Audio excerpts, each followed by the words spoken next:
It's funny. It's funny how this stuff comes up, but it's true. Um, I actually did some of these calculations a long time ago. Actually, when I was a child, when you get into Future Proofs Past, Back to the Future, and when you, how do I put this? When you're quantifying mathematical codes that represent visual holographic information that represents what everybody's experiencing on the visible light spectrum as a reality field, a movie that you're in, so to speak. So a good way to sort of describe this might be you and your friends or by yourself decide that you're going to spend a week doing nothing but watching movies. Going, say, from movie theater to movie theater, or you can download using a VLC, which is a torsion field sound buffered movie player. Coil, right, uncoil it. Now you're in the movie. Now your consciousness is experiencing what the movie is that's being recorded in your cellular memory as you're watching it. Then you can remember the movie the next day, right?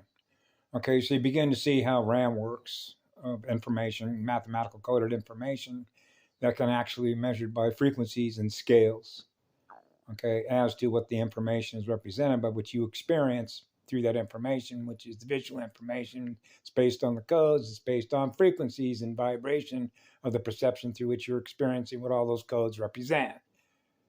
That's a mathematician, okay, math and physics. Okay, so I was watching, I love this guy, his name is Hobo Shoestring. And he was showing how he was getting ready to head on out. And he's down in East Tennessee. And he was walking around and he was showing you how the track system is built that the rails run on or the train runs on, right? So he was showing you these little rubber goodies that are put on tracks where the railroad crossings are that people drive over, right?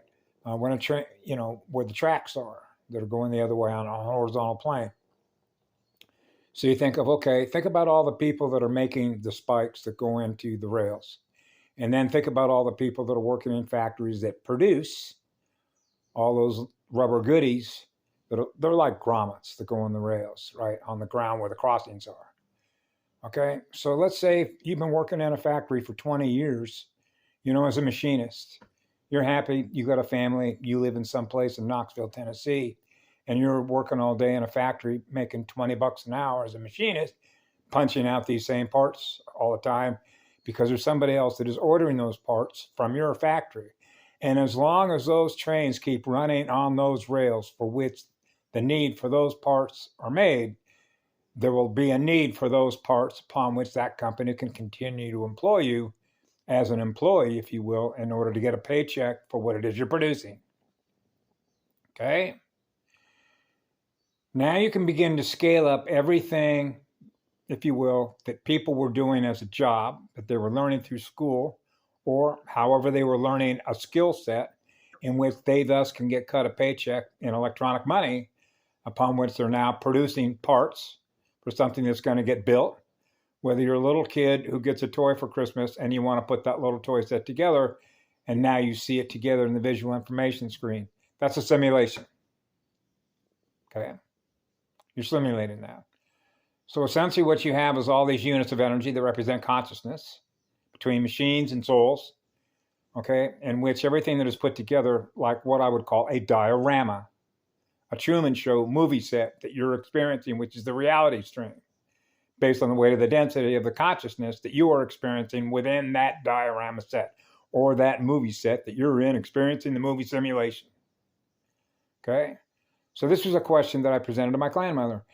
How long do you think it's going to be able to change out all those parts that were manufactured by all those machines and all those people working in all those plants that draw a paycheck from making those things? How long would it change that out in order to advance a different reality upon which nobody's riding trains anymore, nobody's flying on planes anymore? Okay? Because there's no longer a need to produce the spikes. So what happens to all those railroad tracks? People are no longer being on trains. So that means you don't have any more customers that are shipping all the copper, all the wood, everything that goes on those freight trains. that's what? Simulating the reality from which all those beings that are working, skip loaders, tractor trailers, cement mixers, everything else that you see every day in the visible light spectrum that is supporting the civilization upon which it's built, which is like a motherboard that everybody's experiencing through all the cities, the lay of the land, all of your, for example, strip mines, salt mines, everything that they extract out of the earth in order to build things, which is simulating what it is you experience in a movie set. Okay? So if you want to change out a reality that you were once experiencing before in the past, who's the architect for what you're going to experience in the future? The same controllers?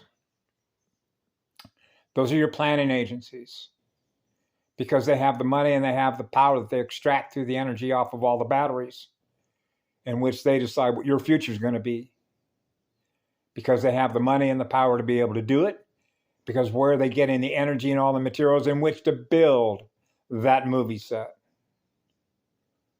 Off of planetary systems from which they extract all those resources, and using machines to generate that simulation.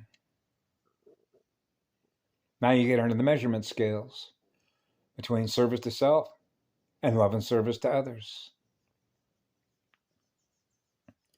That's the game of polarity. So how long is it going to take to change it all out? Because think about all the things that everybody does every day, working for all these companies, extracting all these materials, upon which becomes what? A waste stream. That's the byproduct of the simulation. It goes back into the simulation as like a recycling center.